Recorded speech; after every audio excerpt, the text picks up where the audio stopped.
The topic I'm going to talk about today is Glenn McDole. Glenn McDole was an Urbandale boy, and so that's what makes it special to all of us. Now, as you'll see when we talk through and learn about Glenn, we're going to realize that he was just a regular guy.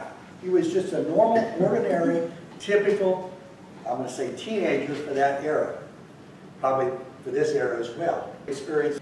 And we're going to see that as things go on, that ordinary guy certainly experienced some extraordinary events. But this is the family. This is the McDole family. Their father is David. He was born in Nebraska. That's David with the hat on. This is a Depression era. Well, it's a picture from the 30s, I would think. They came to Urbandale in 36. And this is their family. Dave, or Mac McDole, he was born in 1894. He died in Shreveport, Louisiana. Now, I'm going to say he's an Urbandale boy and the like, but he would go wherever the work was in order to support his family. Sometimes the family would stay where they were, but he'd have to go out and find work. He died on 15 December 1940. His mother, Glenn, was not here at that time. Glenn was overseas. His mother, Dessa, she was born in Nebraska as well. I think she's a couple years older. And then there were 6 siblings. Max was the oldest. He was born in Nebraska in 1912. Then Glenn in 1921. Orleans, Nebraska, which is pretty close to Scottsbluff. So they would kind of move around. He was actually homesteading at the time, a little farm in Nebraska when Glenn was born. Margaret was born in California. She was born in 1923, so go in 1900. Then Colleen in 24, Dolores in 26, and Joe in 1932. I don't know if he was a Catholic or not, but from where I come from, 6 kids, that means that's a good Catholic family. That means they were Catholic. The family, as I said, is down and off in Nebraska, spent time in California, Colorado, back to Nebraska. They were down in Overton, Texas, and then they came into Urbandale. And the one thing I cannot find is why they came to Urbandale. So he found a job, so we'll just leave it at that. We're glad that they came. That's a picture of them. When they moved to Urbandale in 1936, they set up housekeeping at 3814 70th Street. If you try to marry 3814 70th Street today, there it is right there, as you marry. So, you know, I guess they picked the right spot a long time. There's probably a lot of money in there now, but in 1936 there wasn't, I don't think. But they lived there, and according to the 1940 census, Mac was 45, Dessa 47, Max was 27, Glenn was 19. This was in the 1940 census. Now this is a crucial number for Glenn. In 1940, he's 19 years old. Keep that in mind because that's going to have an impact. Margaret, 16, Colleen, Dolores was 13, and then Joe, the baby, was 7. Here's a picture of Dessa, his mother, and then I pulled this one out of Margaret and Colleen. And this is from their yearbook, 1943 yearbook, and it shows them as class officers. Yes? What about the wife? Dessa? The mother. Oh. I don't see the mother up there. Well, Dessa is the mother. Dessa was the mother of him. Yes, the mother is the mother of him. And that's a picture of Dessa. She was the mother. She was the mother, and these are the sisters. Okay. 1940 census, if you look at that, had some interesting people that lived along the street. There were the Olmsteads, M.A. and Olive, McKinney's, the Leaches were just down the road, Wood, and then the McDole household.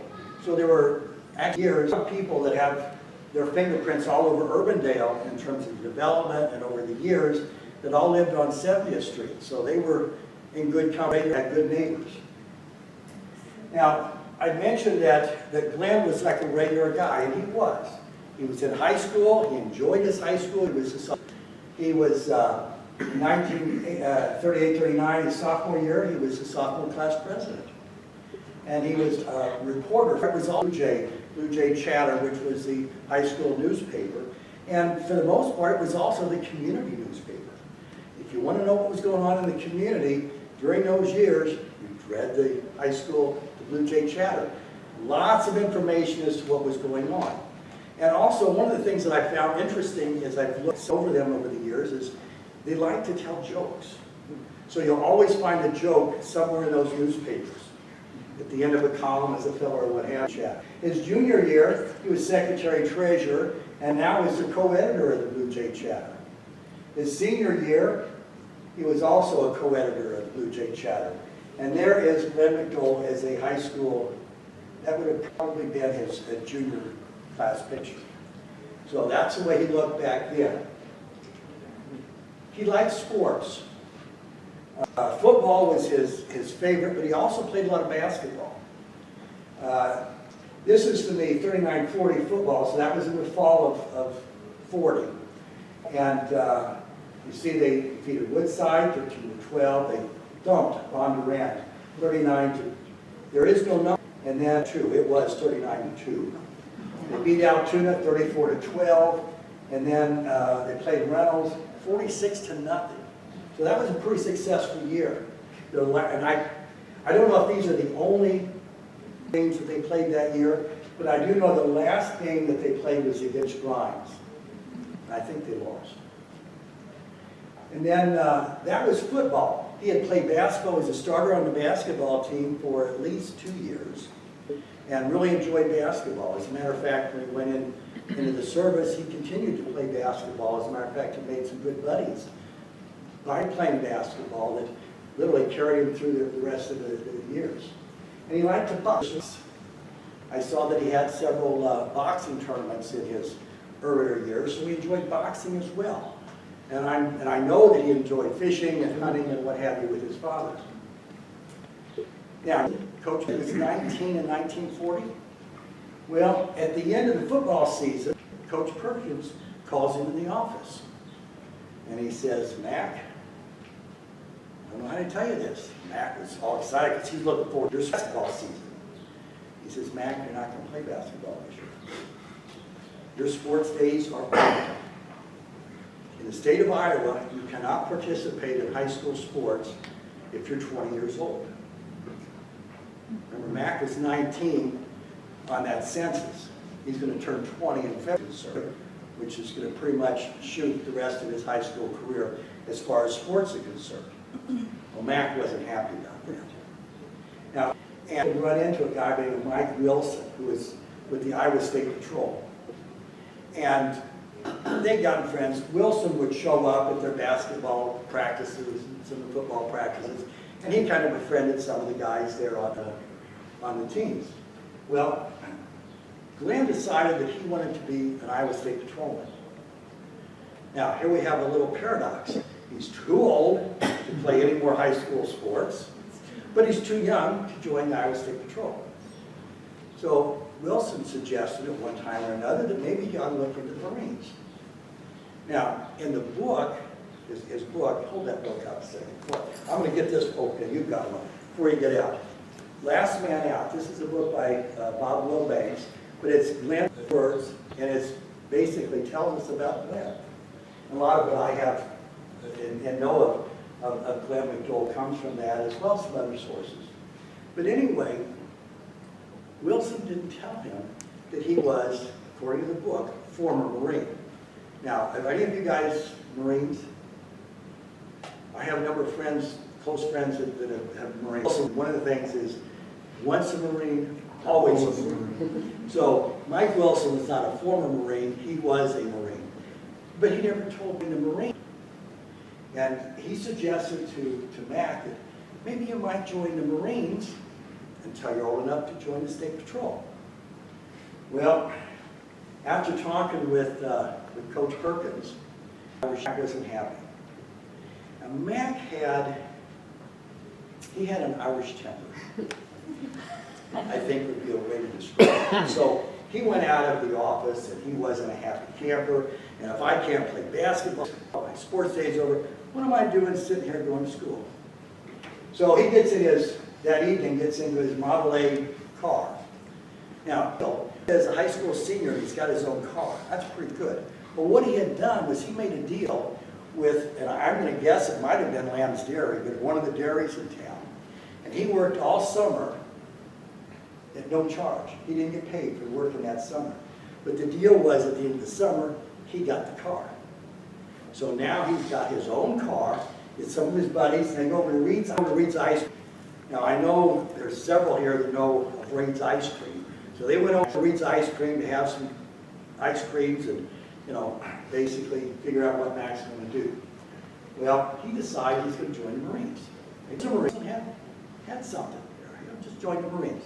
So he goes downtown, joins the Marines, and he figured he'll finish his high school education sometime. He can do that in the military. So then, he's the first of the Urbandale boys in high school to go off into the service. Now, Miss Leela Stevens, his history teacher, and I don't think Mac was really that into going to school from a scholastic and academic standpoint. So he didn't really get along with her all that much. But she called him in the hallway and gave him a Bible. That word Bible is going to carry him in the ensuing years. So that Bible became important to him. But that was a gift from Miss Stevens. Almost all of the high school class was downtown to see him off.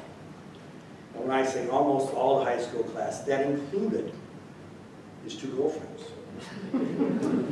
Virginia Phillips and Betty Latham. Fortunately, they were kind of on the other, you know, over here and over there. So he'd go see one, just because he loved it. And then go over and do the same thing with the others. But the two never got together. So that was an interesting one. And he had some buddies that kind of protected him a little bit to, you know, run base. Whole family was there except for Dad. Dave, the original Mac, he was off working somewhere else. So he wasn't even in town. But he would, you know, he'd talk to his son and the like. So now he's going off to the Philippines. Of course, in 1940, you know, I shouldn't say the world, but at least over here, we were at peace. So he goes from Urbandale, Iowa, out to California, San Diego, stops off in Honolulu, so probably Pearl Harbor, and then he goes out to the Philippines. So he's in Manila, Philippines, correct, 1941, and he's stationed at the Cavite, and I probably aren't going to pronounce some of these names correctly, but the naval base there in 1941. And so now he's out there, and it's really a great duty assignment. It's wonderful. The weather's beautiful. You know, tropical paradise. Manila, that area was a great place to be, and it was a great time. He met some nice people, good buddies. And they enjoyed playing basketball. I think they had some baseball teams as well. So he's in the Philippines, and February 41, Naval Station at Cavite, on December 8th, 1941. Now remember, they're across the international date line. So December 8th, that was the day after Pearl Harbor. No, that was Pearl Harbor. That was the same date. So on December 8th, he was at Cavite Naval Station, and then the Japanese bombed. We're at war, everything's changed. Devastated Cavite. Well, remember, that was his base of operations. So afterwards, what happens? He gets assigned the next day to take and go over to this big bay. So here's Manila. Cavite would be around in here. And he's going to go over to this area, and he's going to guard some airplanes, some PB-Ys, those amphibious planes. He's supposed to go over and guard them. And a lot of good that's going to do when, you know, we start bombing again. But that was his assignment. In the meantime, they're cleaning up stuff from Haiti, and they can't find McDole. He's reported killed in action. So he's over here. He doesn't land those planes in this area very long because more waves of Japanese bombers come in, destroy those planes, and now they've got nothing to protect except, you know, some jungle trees, and that's about it. So he comes back to Cavite, or what's left of it, and he finds two of his buddies, Rufus Smith and Roy Henderson. They're both Texas boys. They played basketball. They became very close. So Smitty and Henderson, you know, he thinks that they're gone because of, you know, with the bombing and everything in Cavite. They think he might be dead because of all the bombing. So they come back together, they're okay, they're great, and then somebody says, oh, by the way, you're on the list for KIA. You better tell your mom and dad. So very quickly, he sent a telegram back to Urbandale, said, I'm alive, I'm okay, everything's fine. So for Christmas, his family gets his telegram saying that he's fine, which, you know, as his parents, what can I say? That's got to be very, very refreshing. Then he was assigned to Fort Hughes on the Cabello Island. Now, if this is, well, here's Corregidor. So this would be Corregidor right here. It's a little spot out here. And they've got these big guns that help protect the bay. So if ships were to come in, you know, they can pull. When he gets guns and, you know, and shoot them off or what have you. So he's out here. Well, when he gets sent out here, he's attached to the 4th Marine Division. Now, the 4th Marine Division, for all of us, okay, that's great. But this was the China Marines. These were the Marines that were over in China, you know, through the 30s, protecting American interests, what have you. This is a very, very highly group of U.S. Marines. And once he became a China Marine, boy, that was it. I mean, I think he was ready to, you know, I could die a happy man kind of thing. I'm with that group. Well, he was there for a while, and then he was back over to Corregidor when the surrender came in May. And from there, he's going to be a prisoner of war. And as a prisoner of war, he's going to go first to the Bilbao prison in Manila. And this had been a prison, so it was a prison for bad guys. Now it's going to be a prisoner of war camp. And internees, so, you know, civilians who were not Japanese, they were going to end up there too. And these are some pictures of the Bilbao prison. And you can see it's a pretty big, you know, setup. Then from Bilbao, Chinese had to move them on because we just don't have enough room in that space for all these prisoners. Now, the Bataan Surrender March, that occurred here, and that preceded the surrender at Corregidor. So the guys in the Bataan Death March, they went out this way, but on Corregidor, they came over to Manila, they were Bilbao, then they're going to work their way up to, and I'll never pronounce this right, but I'm going to say Cabanatuan. Cabanatuan prison is where they were sent. Cabanatuan prison was, for all intents and purposes, a death camp. The Japanese had all of these prisoners. What are they going to do with them? So they were either here at Camp O'Donnell or over at Cabanatuan. Now, worried about so much food, who are you going to feed? Are you going to feed yourself first and worry about those prisoners second? Keep in mind, in the Japanese military mindset, you don't surrender. If you surrender, well, we're nothing. You know, cockroaches are better than you are. So these people were starving. They had been treated horribly. So it was truly a death camp.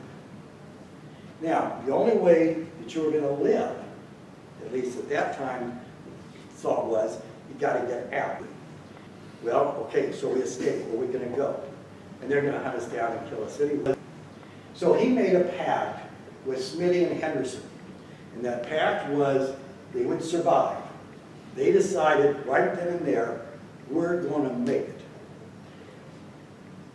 Smitty told Mac, if you want to survive, you've got to get your temper in check. And there were a number of times when, you know, Smitty was the only thing that kind of kept him alive because he didn't blow off too much. And then the other thing was that they got to look for a way out. And the way out was a long-term assignment. Just going out the gate and going off to do some labor and come back the next day or that night or 2 or 3 days later, that wasn't going to get them out of the camp. They had to find some kind of work assignment that was going to take them out for a long time. Well, suddenly they found a chance. They were looking for 300 men to go on a 3-month work detail to build a road on this island of Palawan. Do it. Okay? That's going to get us out for more than a day or two. So they decided they would do it. So the 3 of them said, okay, we volunteer. And they got there. I mean, they sat at the front gate waiting until they got a chance, and bingo, they did it. So now they're going to go to Palawan for a 3-month detail. It's slave labor. It's not going to be good, but they figure it's better than what they had. So now they go to Puerto Princesa, which is on Palawan Island. Here's Palawan, here's Manila up here. So now they're going to go down to this other island. Now this is picture, this is the war, so it certainly didn't look that decrepit when they went in. And this is the barracks that they had to make, and these were the barracks buildings. And again, these photos come after the war, so they probably were a little bit better than what they look like now. Their first job was to build the barracks, refurbish it, get things up, and build a camp. That took a couple weeks. Then they were to go out on their road building project. This was the finished product of their road building. It's an airfield. They were to build an airfield on Palawan. This airfield was the second largest Japanese airfield in the Philippines. And think about it. The Japanese got Clark Airfield when they took over the Philippines. This is an airfield. And of course it's been expanded over the decades, but this is the second largest airfield, Japanese airfield, in the Philippines. Now it wasn't like having the Seabees come in. Seabees could come in and build something like this week, 10 days. But they've got bulldozers, and they've got tractors, and they've got earth-moving equipment, and they have big concrete tankers and what have you. These guys did this by hand, entirely by hand. The only thing that they had was a small cement mixer that they had to run by hand. And that was it, and a wheelbarrow, work axes and things. So they had to build this. So their 3-month work assignment lasted about 2.5 years. But they were able to build this airfield out of the jungle. So that's quite an accomplishment. Here he met a number of guards, and they would give them names. The Buzzard. They had one, St. John the Baptist, I think it was, to his face. They had another name for him behind his face. And one of the guys that they met was Kuda Shigota. His name was Smiley. Smiley had been an artist, and that's what he was, but he was assigned to be a guard. He always smiled. That's the name Smiley. And Smiley was somewhat kind to them. Now, when I say somewhat kind, there was one episode where when Smiley would have them out working on the airfield, lunchtime would come, he'd let them go in and get some coconuts or bananas or whatever they could forage, and they'd come back. Well, this was some years later, they had a whole different group of guards. Smiley was still with them, and so it came lunchtime, they went out to get some coconuts. Well, the guards decided that, oh, it's a mass break. So they're, oh, no, guns, and they're ready to go shoot, or bayonet. Smiley says, oh, no, these guys are just going to get some coconuts, that's okay. Whoa, mass, evacuate, they're trying to escape. So what Smiley he talked with was a way to appease the guards and save the prisoners. He told the prisoners to pick up the wood and beat each other. When I said back bloody, but they all came back. So when I say Smiley was somewhat kind in his own way, he did seem to have some compassion for him. And this was in August of '42 when they first got there. By October, they had their first contact with the Filipino guerrillas. Palawan was considered Japanese occupied territory from about the middle third of the island. The top third and the bottom third were controlled by the Filipinos and those guerrillas. So the Japanese really couldn't go that far and be safe unless they went in with mass numbers, because the Filipinos controlled that. And the Filipinos did not like the Japanese. In March of 1943, March 17th of 1943, Mac woke up with a lot of pain in his side. And it didn't get any better. It got worse and worse. He had appendicitis. As looking to the doc, he tried to work the best he could that day. Because you don't work, you don't eat, you're going to die. So he tried to work and best he could, but it wasn't going well. He was really, really, really in bad shape. And they came to the doc, looked at him, he says, "You got appendicitis. We're gonna have to take your appendix out." Okay, let's go to the hospital, take another prison. Well, there's no hospital to speak of. There is an infirmary in another prison camp, which is, I say another prison camp, it's an old, actually it's an old hospital at one time. So they could go there, so they did. They put him in a little truck, and got him out there, got him there, no anesthesia. Had some, surgical instruments, but no anesthesia, no nothing. Antibiotics, forget that. So he has a 3-hour appendectomy. There was no anesthesia. Now the Japanese guards that were there were a lot of help. They would help hold him down. And when he would squirm and kind of wake up a little bit out of, come back into consciousness, they say, "Oh, does it hurt, Mackie? Does it hurt?" And they were having a good time watching him having his appendix taken out. 3-hour surgery, no anesthesia. Well, what's the next thing is because it's already opened up your abdomen. And you have an appendix that's already ruptured. You're going to have an infection. So the infection develops. So what do we got to do? We got to open the incision, kind of try to clean it out with hot water, this where we can, and then close it back up. Well, after the third time, by this point, the tissue, you can't suture it back together again. So they had to leave it open for several weeks. He had to lay on his back with his open incision. And they would come in twice a day and they would pour in hot water, and the doc would come in and literally scrub his intestines and whatever else was in there. This went on for a couple of weeks. Finally, he was so thirsty that he said, "I got to get something to drink." So he got some water, he drank water. You're not supposed to be drinking that with open incision and what have you. It won't make any difference. It wasn't.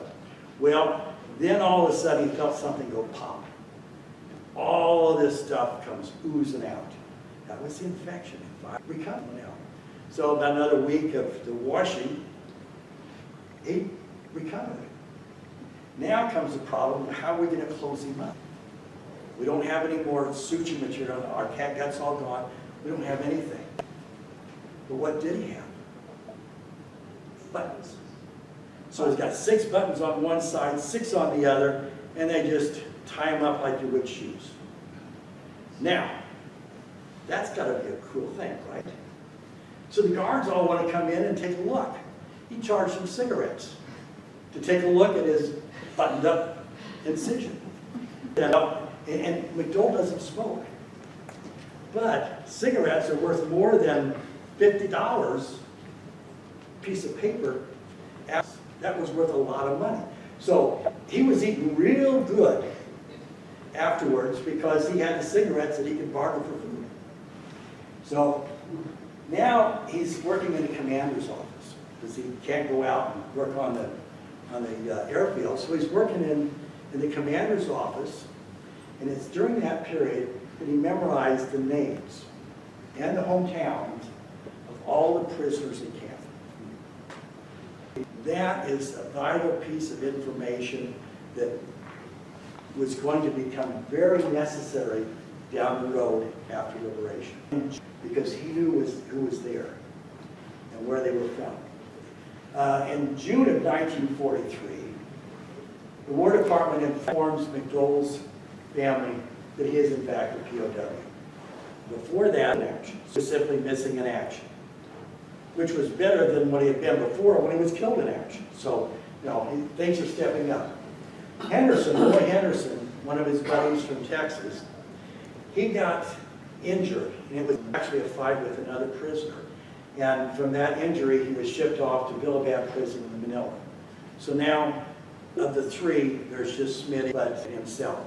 Now, they had picked up a couple more guys into their little group, but they lost him.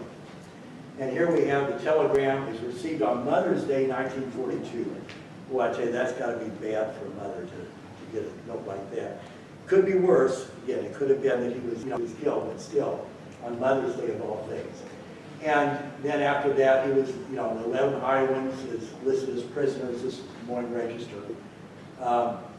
Remember, he had telegrammed his parents on the 24th that he was in fact alive, and now they know that he is in fact a prisoner.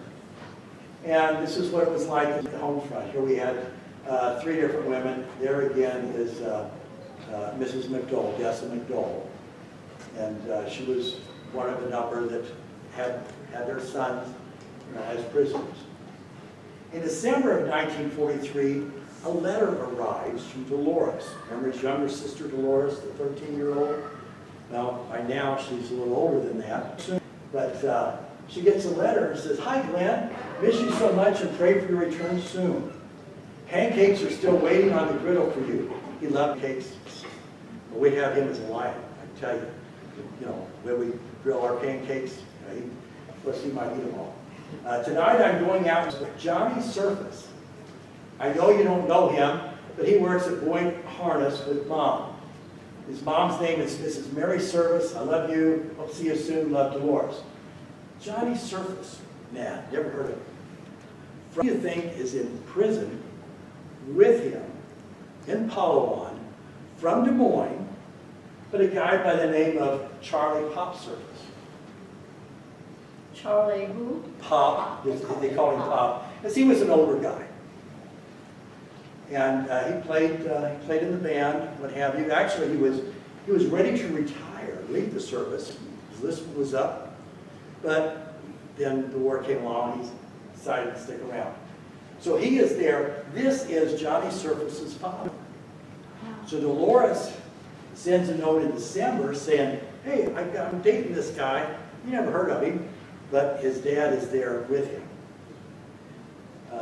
Unfortunately, he won't make it, but he was there.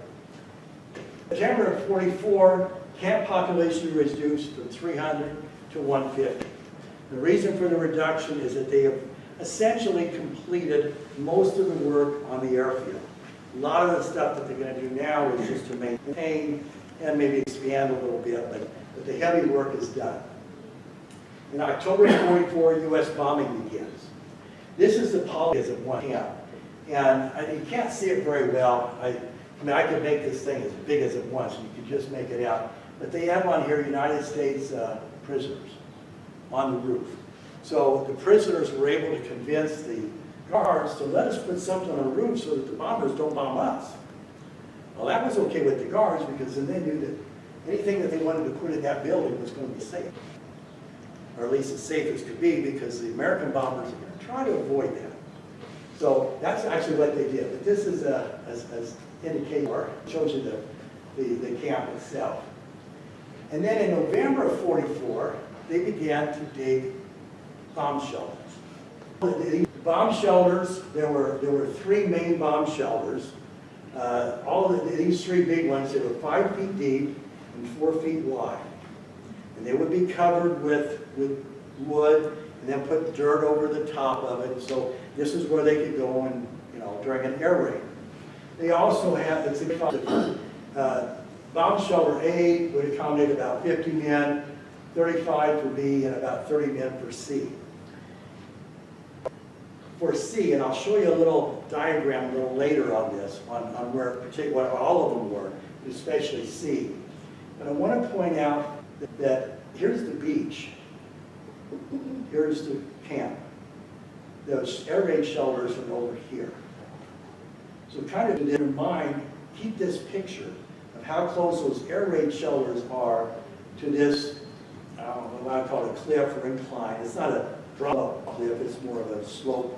But it's a good drop, and then to the beach down below. Now they had several smaller shelters as well.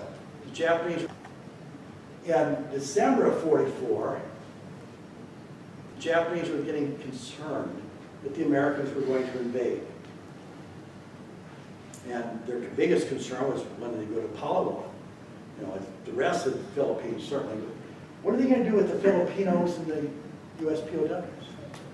What are we going to do with them if we have issue and with the Americans coming in as an invasion? Orders were issued from Japan. The orders said, wipe out the natives as you see fit. The natives are the Filipino guerrillas. They're their enemy. all right? Wipe them out as you see fit. At the time of the enemy, that being U.S. landings, if the POWs are harboring enemy feelings, to me that was the stupidest thing you could even bother wasting ink on. If you're a prisoner of war, if you're an American soldier, and I have kept you in captivity for the last 2 years, in what world do I think you're not going to harbor ill feelings towards me? For the Japanese. So, if they're harboring enemy feelings, then dispose of them at the 12th December. Those were the orders that were given down on the 12th December 1944. The next day, orders given to prepare for the execution of the prisoners. This is a direct quote from the orders. By fire, hand grenades, rifle, machine gun fire, bayoneting, and clubbing. So the orders were given. Now, let's go back and look at the camp. So here's the camp. Remember that one that had the names on it? Who gave the orders? The Japanese. The Japanese. The Japanese. These are those shelters. Shelter A, Shelter B, and Shelter C. Shelter C is where Smitty and Mac were assigned. And if you look carefully at Shelter C, it runs right along the barbed wire. There's some foliage, the trees, that incline, and then there's a shore. And when they're digging this, they realized that they were pretty close to the barbed wire and what's on the other side. So they dug 6 inches of a little side trench.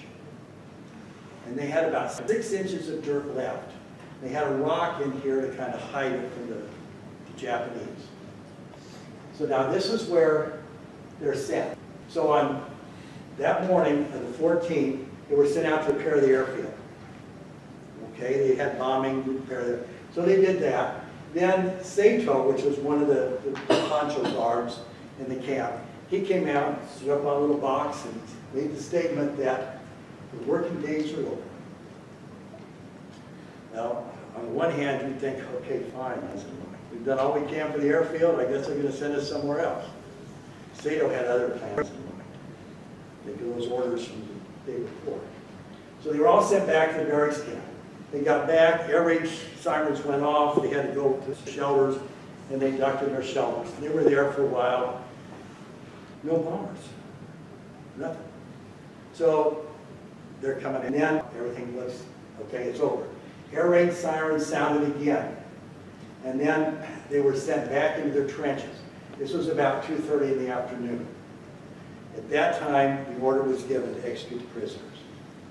And the soldiers came in like this. They started on shelter A and worked their way around. And the way they did it was they would take a can of gasoline and toss it into the trench. And then they would take a torch and toss it in after that. Anybody comes running out, they've got the machine guns, they've got the rifles, they've got the bayonets, what have you. Well, if you're in C, Mac looked out and saw what was happening up here and working their way down. So now they're just digging like crazy.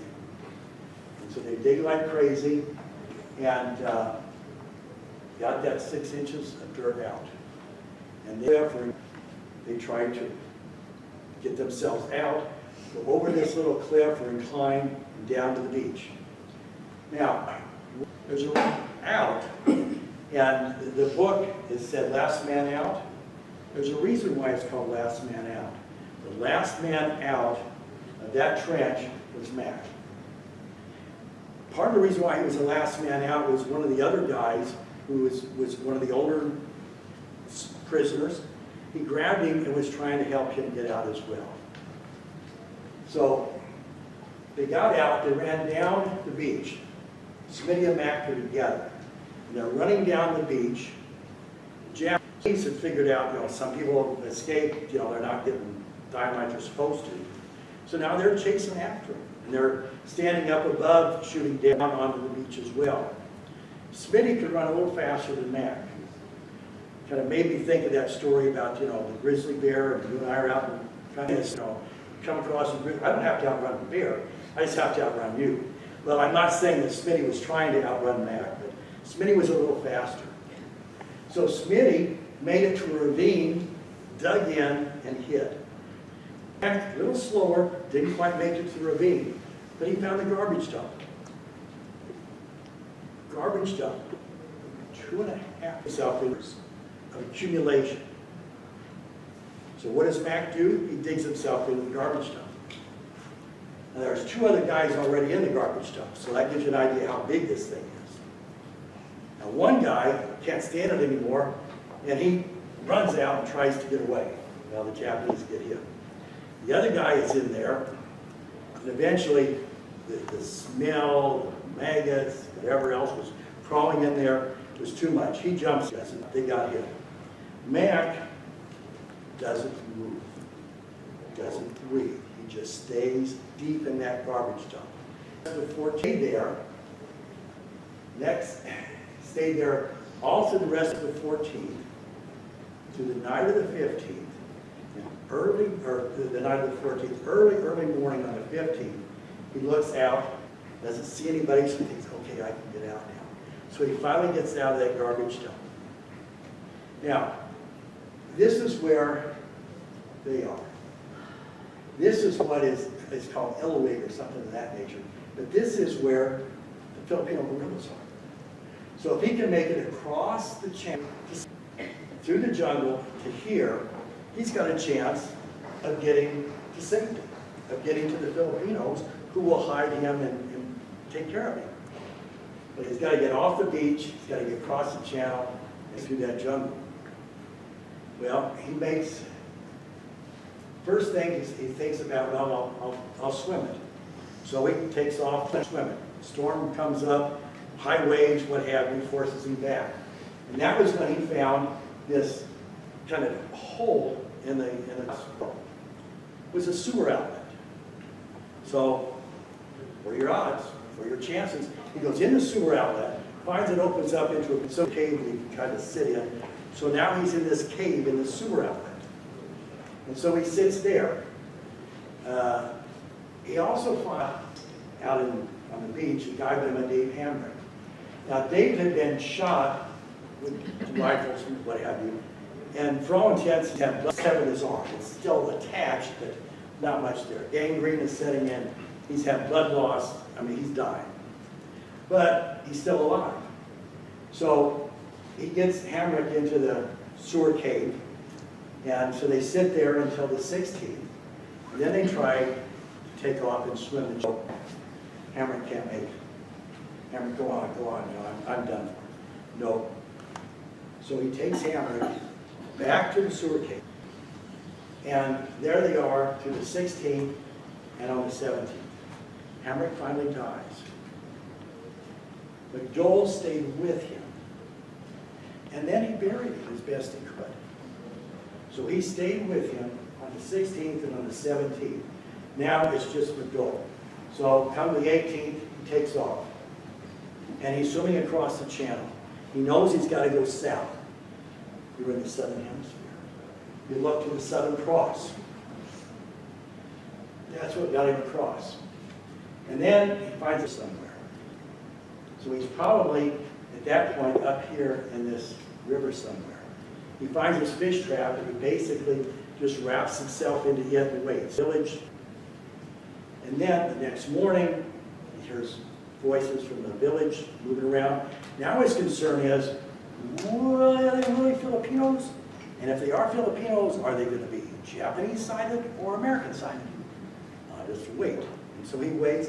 Finally, some fishermen come out, see him. They are Filipinos. They take him in, and he's now in safe hands.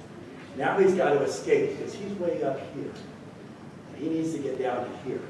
Now the Filipinos take care of him. He's united with Doug Brogue and Fern Barter, 2 other prisoners that had managed to escape. He finds out that Smitty has already moved through, so he knows Smitty's alive. Down as of then. And so they would move him down the coast, and they would put him on little, outriggers, and eventually he gets to Brooks Point, and then he's at Brooks Point, and now he's, trying to recover, if you will. The little 7-year-old girl that takes care of him. And it meant a lot to him, that she did that. Then on the 21st of January, a piece of WWII, there was one of those planes that he was trying to protect back in December 8th, December 9th. Well, it comes in to pick them up and then take them to Tacloban Lady and eventually to a USS Tanger, which is a hospital ship. Family was notified on the 19th of January 45 that he's alive, he's in our hands, but don't tell anybody. Because we got to keep it under wraps, because if we're, and he's out, and the Japanese find out, it's going to be bad news. But he is safe, and he's in American hands. Then he goes to Lady, and then they start to debrief him. Now, there are a couple of guys that had gotten off of Palawan earlier, so now they're getting a sense of what happened on Palawan. Who all those, remember, Mac knew who had been there on the camp. He knew all those names of the prisoners. So he's able to give them information as to who was at that camp. All the Americans we knew was that you're held in Japanese hands. We didn't know where you were, just that you were in Japanese hands. What happens afterwards? Well, once the massacre of Palawan became clear, now we got some things to consider. How many thousands of American soldiers and internees are in the hands of the Japanese? And apparently the Japanese, at least in the Philippines, have decided that they're going to destroy any evidence of war crimes. Just get rid of Palawan. So, as a direct result of what happened to Palawan, you had the Cabanatuan rescue on 30 January, 516 POWs were saved. Santos Thomas Prison, 3 February, 3,500 detainees and 275 hostages were released. The Bilbao Prison on February 4th, POWs and 500 internees. And then the Los Banos rescue, 23 February, 2,147 Allied POWs were released. So McDole and his group, having survived that Palawan massacre, set in motion things that saved many, many lives. Now, after the war, after he's back, he gets back to the States. No, you're not going home yet. You got to go to Washington and talk to the bigwigs. So he goes to Washington, and now he's got to meet with all these big brass and what have you. And so one of the guys says, "You know any Marines from Urbandale?" "No, I'm the only one as far as I know." "Well, here's Ida McDivitt. She's in the Marine Corps, and she's stationed in Washington. And so now, here this guy is. He goes to Washington and finds a lady that's been from high school that lived down the street. Now the McDivitts, anybody not know this, but McDivitt Cemetery, that's the McDivitt family. So here you have two little Urbandale kids. Towards the end of the war in Washington, run into the family. And then he gets to come home. There's Dessa again. Here he is with the whole family and a brother-in-law, or soon-to-be brother-in-law. I guess his brother-in-law. But there's all the kids. That's his Joe. There's his two sisters. There's his mom again. So he finally gets home, tells about, what's going on. So he gets a lot of publicity. There's the Des Moines Sunday Register. Blue Jay chatter again. Remember I said, if you want to know what's going on in town, in those days, you read the school newspaper. McDole escapes from Jap prison. This was in January. And then later, I think it was in March, Legion Order honors, he's down Marine. Big write-up about his time there. He's not done. Now he's called back for the war crimes trials in Japan.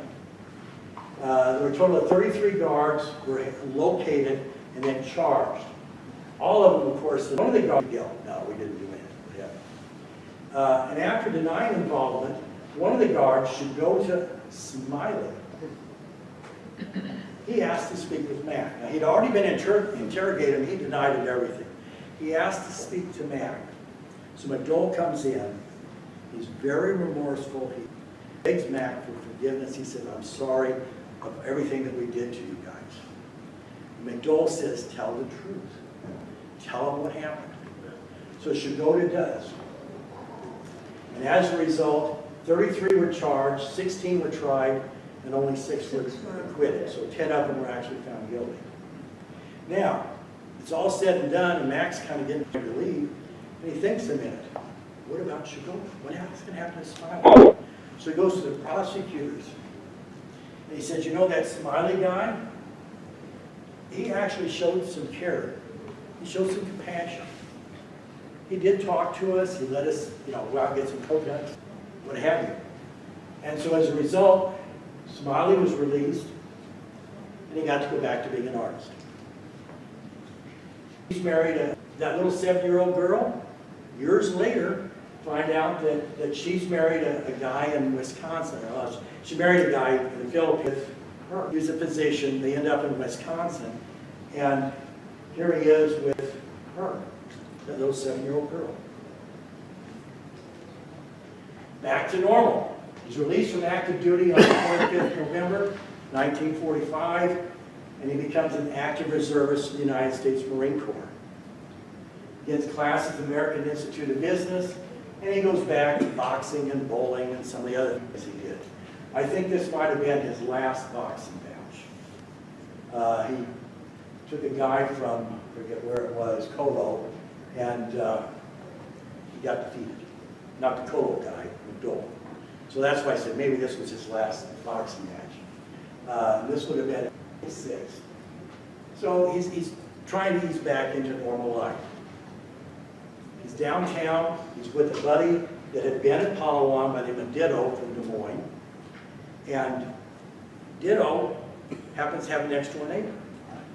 And that next-door neighbor, the boy, has a sister. The boy sees Ditto downtown. He says, hey, can you give me a ride home? Sure, why not? Got anybody with you? Yeah, I got my sister. So now Ditto's going to give the little boy and the sister a ride. Her name is Betty Moody. There's Betty Moody. Well, she was able to do something that nobody else could do. The Japs couldn't do it after 2.5 years. She got it. And so they were married on the 10 August 1946. That's why that was earlier, that was his last boxing match, because it would have been not too long before this. So that could have been his last boxing match. But anyway, so Betty Moody now is married. And then, I shouldn't say that, about this time now, Mac is appointed to the Iowa State Patrol, 13 August 1947. And here he is, having first aid training and showing other guys how to keep people alive and what have you, and good stuff. Well, that was nice for a couple of years, but remember, Mac was still in the reservist. Along comes the Korean War. Now they're going to send him back again. The Marine Corps says, whoa, we're going to get you again. Well, he's coming back to service. He ends up spending a year in San Diego. Processes a lot of papers on supposedly important, and his secret information, but he stays in San Diego. And then his discharge late in 1951, so now he's back in the Iowa State Patrol, what he wanted to be. And then he's in the Iowa State Patrol for the next 29 years. And he does a number of things. Here's a nice little story about who he is. The Women's Christian Temperance Union, I think is what he is. He had to go talk to them. There he is working on a car. Anybody want to date that car? It's about a 49. Glenn McDole, this was in 1972 in their yearbook. He was appointed in 13 August 47. He served at Creston, Mount Ayr, Silva, Des Moines, and Storm Lake. He retired in 1976 at the age after 29 years of service with the Iowa State Patrol. He's not done yet. Now he goes to Polk County Sheriff's Office in 77. He's chief of patrol, and he's there for another 12 years. And then he finally retires. School board. Now, this is when I met Glenn McDole. I was on the school board in Urbandale in 1993. And he had come and presented a talk in a program that we had at the high school. And in the course of the conversation, Bob Stouffer, the principal at the time, realized that he doesn't have high school diploma. Well, he does have a high school. He completed that when he was a comedian before the war started. you know, with the American Armed Forces Institute. But he's an Urbandale boy. He should have graduated the class of 41. But for whatever reason, he chose not to. But he deserves a high school diploma. So in 1993, he got a high school diploma. So that was when I first met Glenn, and I'm really proud to say I gave it to him. So that was it. They talked, you can see he's very proud of that. Bonds Forever, you know, they talk about Band of Brothers and stuff like that. That truly is the case. These are the four other guys with Glenn. What you're looking at is Glenn. Here's Roy Henderson. Remember, Roy left Palawan and went to Bilbao, but he survived, was liberated later, and came back. Here's Rufus Smith. He made it. Clarence Clow and Evan Brunt. So these were the five. The original three were these guys. The Cabantuan, they're the ones that formed that first group. We're going to survive. Smitty kept back that, and we're going to find a job and get out of Cabantuan. That was these three. When they got to Palawan, they picked up these other two, and they were a part of that pack. And here they are many years later. Awards to Glenn McDole. Bronze Star, Purple Heart, Combat Action Ribbon, Presidential Unit Citation, Prisoner of War Medal, National Marine Corps Good Conduct, American Defense, Asiatic Pacific World War II Victory, National Defense, Philippine Defense, Liberation, and Honorable Service Pin. And on his uniform, that's the way it would have looked. Should have got the Medal of Honor. Pardon? Should have got the Medal of Honor. Well, Right. he survived. Right. That's, I mean, Trump made some comment about, from Arizona, what was the guy's name? Senator McCain, John McCain, yeah. He was Loser. He's a loser. Yeah. Well, it's one thing, you know, to go through, but What he went through, to survive as a prisoner, you know, it's not like, you know, in Last summer man out. camp, and yeah, it truly is. And one of the things about McDole was that he never forgot. But on it, didn't dwell on a hatred, though he did have some strong feelings. But he remembered those that were lost. Jefferson Barracks, St. Louis, is the memorial and actually the burial site for about 139 of the soldiers that were repatriated, and I said repatriated, their remains were repatriated and buried there. So here he is. This was in, what year was that? Help me, Kathy. Do you remember what year that was? 2000, 2000. But anyway, when they dedicated, 1992. 92, okay, they dedicated the burial site. And these are the survivors of the Palawan Massacre. Rufus Smith, Walter Powell, August Daniels, Nielsen Barta, Cablos, Petty, Pacquiao, and Glenn McDole. I listed him last because he was, in fact, the last man out. Not only was he the last man out of the tunnel, but he, in fact, was the last man off the pub. And so he truly was the last man out. We include Roy Henderson and Donald Thomas because they were at Palawan. Thomas, they were close, and they happened to get out before the massacre.